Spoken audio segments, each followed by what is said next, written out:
Hello दोस्तों, सभी को तहे दिल से नमस्कार। ये जो बकरी आपको स्क्रीन पर दिखाई दे रही है, इस बकरी को एक बहुत ही गंभीर बीमारी हो चुका है। पिछले 5 दिनों से लगातार ये बीमार चल रही है और इसके नाक से हमेशा गाढ़ा डिस्चार्ज आते रहता है, जैसा कि आप इस वीडियो में देख पा रहे हैं। और जब इसका टेम्परेचर लिया गया तो टेम्परेचर 105.4 डिग्री फ़ारेनहाइट देखने को मिला था और साथ ही साथ इस बकरी को सांस लेने में भी तकलीफ हो रहा था। और पशुपालक का कहना था कि हमारी बकरी कभी कभी खांसती भी है, यानी कि इस बकरी में खांसी की भी शिकायत हो चुकी है। इन सभी लक्षणों के आधार पर हमने डायग्नोसिस किया कि इस बकरी को निमोनिया बीमारी हो गया है। जब बकरी के फेफड़ों में इन्फेक्शन हो जाता है तो बकरी में निमोनिया जैसा बीमारी हो जाता है। अगर आप इस वीडियो को लास्ट तक देख लेते हैं तो मैं ये गारंटी के साथ बोल सकता हूं कि आप किसी भी प्रकार के निमोनिया का इलाज कर सकते हैं। इसलिए वीडियो को लास्ट तक देखना अत्यंत जरूरी है। तो अब हम लोग बात कर लेते हैं निमोनिया बीमारी में लक्षण कौन कौन से देखने को मिलता है। उसके बाद हम लोग बात करेंगे इस बीमारी का 100% परफेक्ट इलाज क्या किया जाता है। तो निमोनिया बीमारी का सबसे प्रमुख लक्षण है बकरी की सांस लेने की गति तेज हो जाती है और बकरी को सांस लेने में तकलीफ होने लगता है। इसके अलावा इसका दूसरा नंबर लक्षण है बकरी के नाक से गाढ़ा डिस्चार्ज आने लगता है या फिर पानी आने लगता है,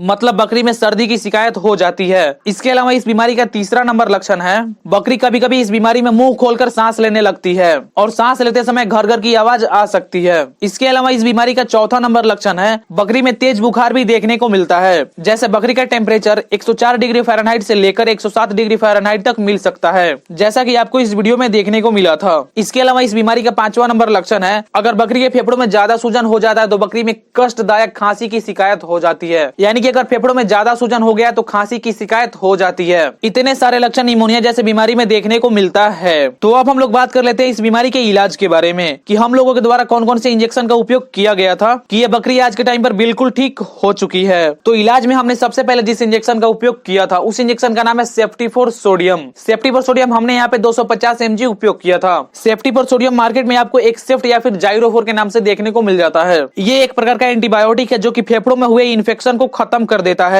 इसके अलावा सांस नली से संबंधित सभी बीमारियों में ये एंटीबायोटिक सबसे अच्छा काम करता है। इसके अलावा दूसरे नंबर पे हमने जिस इंजेक्शन का उपयोग किया था उस इंजेक्शन का नाम है प्रेडनिसोलोन। प्रेडनिसोलोन हमने यहाँ पे 2 ml उपयोग किया था। प्रेडनिसोलोन एक प्रकार का कोर्टिकोस्टेरॉइड इंजेक्शन है जो कि फेफड़ों में हुए सूजन को कम करता है, जिसके कारण से बकरी को जल्दी रिलीफ मिल जाता है और बकरी जल्दी से जल्दी ठीक हो जाती है। इसके अलावा तीसरे नंबर पे हमने जिस इंजेक्शन का उपयोग किया था उस इंजेक्शन का नाम है मेलोनेक्स प्लस। मेलोनेक्स प्लस हमने यहाँ पे 3 ml उपयोग किया था। मेलोनेक्स प्लस एक प्रकार का एंटीपायरेटिक और एनाल्जेसिक इंजेक्शन है जो कि सभी प्रकार के दर्द को खत्म करने का काम करता है और साथ ही साथ बुखार को भी खत्म कर देता है, इसलिए हमने यहाँ पे मेलोनेक्स प्लस का उपयोग किया था। इसके अलावा चौथे नंबर पे हमने जिस इंजेक्शन का उपयोग किया था उस इंजेक्शन का नाम है हाइब्रिड प्लस। हाइब्रिड प्लस एक प्रकार का मल्टीविटामिन इंजेक्शन है जो कि सभी प्रकार के क्रोनिक केस में उपयोग किया जाता है और ये बकरी पिछले 5 दिनों से लगातार बीमार चल रही थी, इसलिए यहाँ पर मल्टीविटामिन देना अत्यंत जरूरी है और इसीलिए हमने यहाँ पे मल्टीविटामिन दिया था। लास्ट में यानी कि 5वें नंबर पे हमने जिस इंजेक्शन का उपयोग किया था उस इंजेक्शन का नाम है सीपीएम। सीपीएम जो कि मार्केट में आपको जीट नाम से देखने को मिल जाता है और सीपीएम एलर्जी को खत्म कर देता है, इसलिए हमने यहाँ पर सीपीएम का भी उपयोग किया था। मात्र इतना ही इलाज करने के बाद ये बकरी बिल्कुल ठीक हो जाएगी।